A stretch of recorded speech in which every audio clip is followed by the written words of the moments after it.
Well, good evening and welcome to Tucker Carlson Tonight. You think House of Cards is a TV show? Sort of. Also kind of real, though, it turns out. Today, the FBI brought charges against the former director of security for the Senate Intelligence Committee. It was part of an ongoing investigation of secret information that has been leaked to the press over the years. The man in question is called James Wolfe. He was in charge of handling information as it passed from the executive branch to the Congress. Wolfe had access to huge amounts of highly classified information, including intelligence documents. Now, a job like that requires unimpeachable integrity. Wolfe is accused of leaking classified material to several reporters and then lying about it to the FBI. And it gets weirder from there. Allegedly, Wolfe passed information to a college student called Allie Watkins. Watkins later went on to become a reporter at several media outlets, including Politico, BuzzFeed, and the New York Times. Wolfe, who is in his 50s, has admitted having a relationship, apparently, with Watkins that went on for 3 years. Watkins has denied that Wolfe was ever a source for her stories, but text messages released today strongly suggest otherwise. Here's one, quote, "I always tried to give you as much information so you could get that scoop before anyone else," Wolfe wrote to Watkins. "I felt like I was part of your excitement and was always very supportive of your career and the tenacity you exhibited to chase down a good story." It goes on like this. It's pretty sad and a little creepy. I felt like I was part of your excitement. You know, you imagine these guys are sinister. It turns out they're mostly just pathetic. Though they are kind of sinister too, actually. The Russia hoax would not exist. It wouldn't have metastasized to take over our entire government, our entire national conversation, if corrupt bureaucrats like this weren't misusing their power, which they are. So it's hard to feel too much sympathy for this Wolfe guy. On the other hand, the feds once again are prosecuting somebody whose sole alleged crime is lying to the feds. It would be nice if our government went after people for real crimes once in a while. Might make you feel a little better about the system. The DOJ also seized phone and email records from a reporter in this case and apparently broke into encrypted text exchanges. Didn't know that was possible. Turns out it is.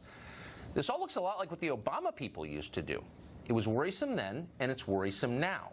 When the government spies on American citizens, it is always a big deal, whether those citizens are New York Times reporters or whether they are Trump campaign staffers. It doesn't matter. There had better be a very good reason for spying on Americans. The media, of course, do not recognize this. They only care when it's someone who shares their politics. As far as they're concerned, conservatives deserve to be wiretapped just because they're conservative. The press are partisan buffoons who wouldn't know a principle if it got in the shower with them, but the point remains. Dan Bongino is a former NYPD officer and Secret Service agent, and he joins us tonight.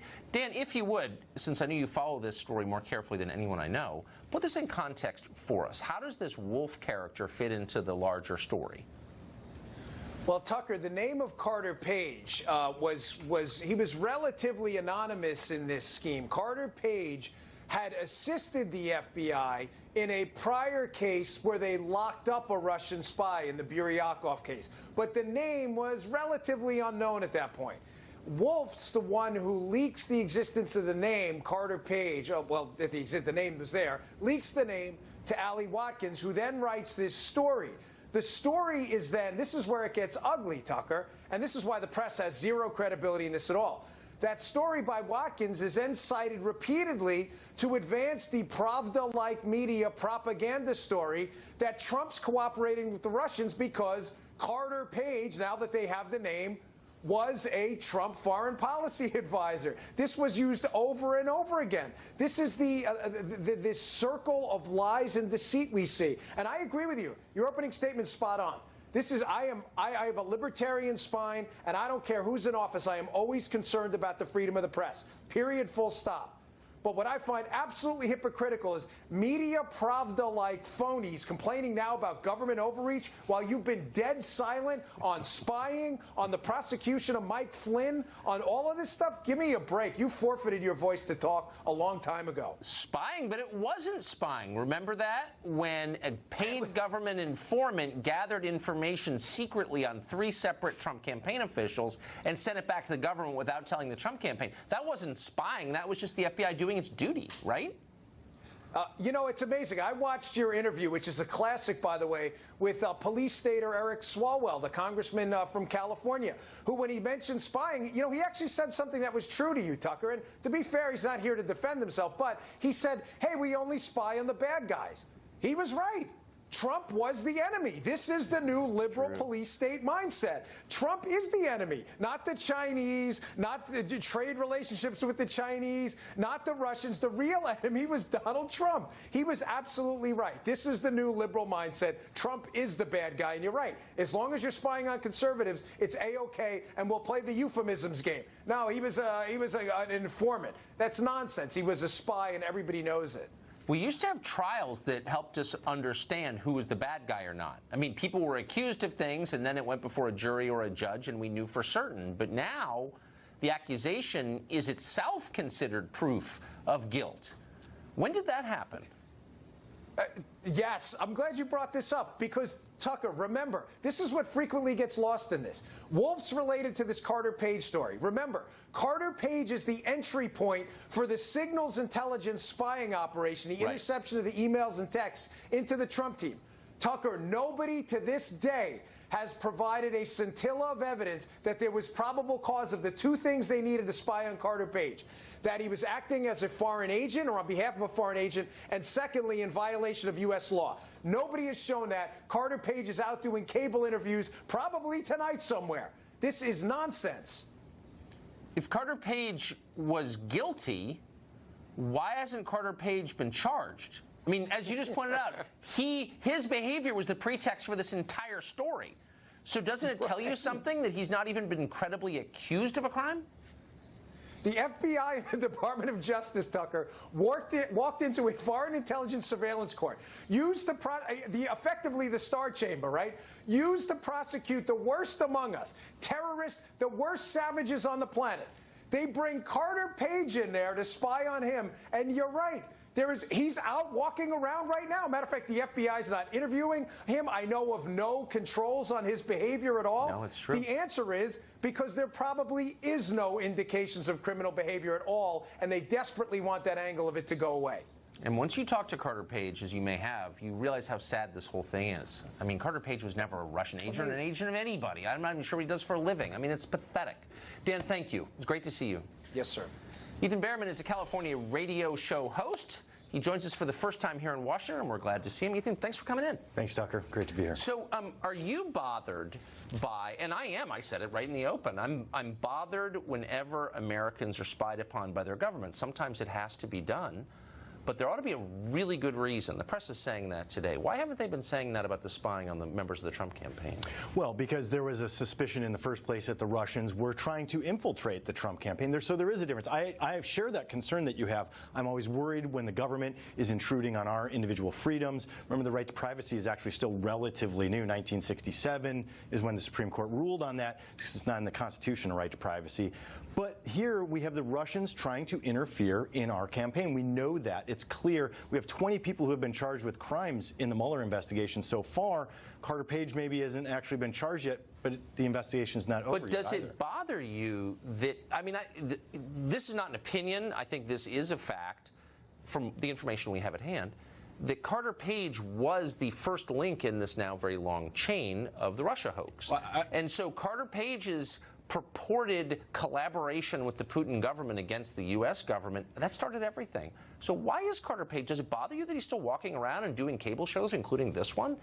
Yes. I mean, yes, on one hand, if they had the evidence. But as we know from investigations, sometimes an investigation starts and you're down one thread. Other threads come out of that. Maybe the Carter Page thread went to a dead end. Well, but the Carter Page thread is what allowed the spy, and you're right, of course, but the Carter Page thread allowed the spying by the Obama administration on a rival political campaign. It's got to be a pretty high bar for doing that. Maybe there are cases where you have to do it, but you never want to do that because it would shake Americans' faith in their government. But Carter Page's behavior was the pretext for that, and he's still free. So as a civil libertarian, you've got to think, wow, maybe they made a really big mistake in basing the spying on Carter Page because they haven't charged him. Well, but then simultaneously we had the Papadopoulos situation, right? But they haven't charged him either for any crime against the United States. They charged him for lying. And that's the easy way out. You brought that up in the intro, right? I'm bothered by it. Where prosecutors take the easy way out sometimes, where it's easier to prove that. I'm not partisan on this question. Yeah. I mean, it would be very easy for me to say, this guy Wolf should go to prison for lying, and maybe he should. Right. But I'm really bothered as an American by the fact that all these people, going back, as I always say, back to Martha Stewart, are charged not with the crime that undergirded the investigation, but on the basis of some conversation they had with federal agents. I mean, that's not fair play, actually, in the end. Because the federal agents often know the answer before they enter the room. Exactly, as liberals used to point out. So Papadopoulos has not been even credibly accused of betraying his country.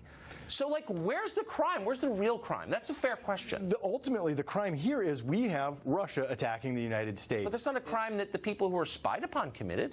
Potentially, while Manafort was and his associate. He hasn't been charged with that either. Just additional charges again today because he immediately was using an encrypted messaging system. We have to assume it's something like a WhatsApp type thing that he was using to immediately try and get people to lie to the investigators. This is a real big issue. I'm not defending obstruction of justice at all. But that is a crime subsequent to the original charge. Right. So what you still lack in this whole thing, and it should really start to bother all of us, just on principle, is any evidence that the underlying charge was true. Nobody has been charged for collaborating with Russia, for hacking our democracy.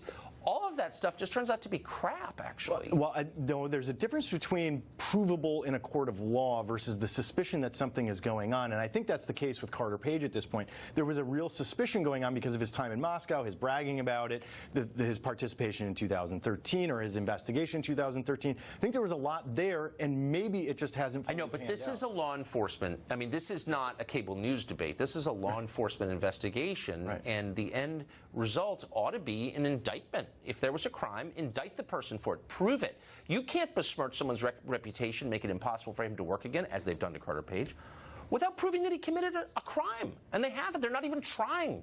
Like, how dare they do that to an American citizen? Do you feel that way? Well, I think that we need to wait for the Mueller investigation to conclude so we can see all of the information that happened here. Plus, some of it was a FISA court. You know, FISA courts are relatively secret. We can have the civil libertarian debate over how secret should FISA courts really be. But we don't know exactly what happened in the FISA courts because it's secret. Do you think that Carter Page, from what you know, and we know a lot because it's been leaked by people like this Wolf character, do you think he did anything that should land him in jail, that should destroy his life? This has destroyed his life. Do you think that's fair? I think if anybody is doing something to undermine the integrity of a United States election by trying to sell out to a foreign power who wants to interfere in our election, whether the foreign power succeeded or not, absolutely should be held Well, I to couldn't account. agree more. I see it happen here in Washington every day as we count out all kinds of different countries, Russia not among them. Yeah. So I agree with that. But I'm talking specifically about Carter Page, whose life has been destroyed. Do you think he deserves to go through what he's going through now?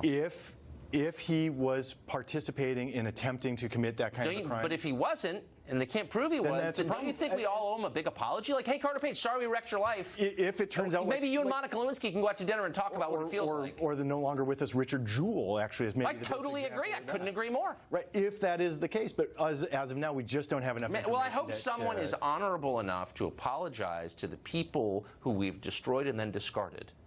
And he would be on that list, along with Richard Jewell and Monica Lewinsky and Gary Condit and a bunch of other people whose lives were destroyed by a reckless and stupid media establishment. But I don't think that this is entirely reckless. I think what we have going on here is some real things. But he better turn out to be Putin's best friend, or else I'm going to feel bad about this. Ethan, thank you. Great to see you in D.C. Tucker, thank you. There.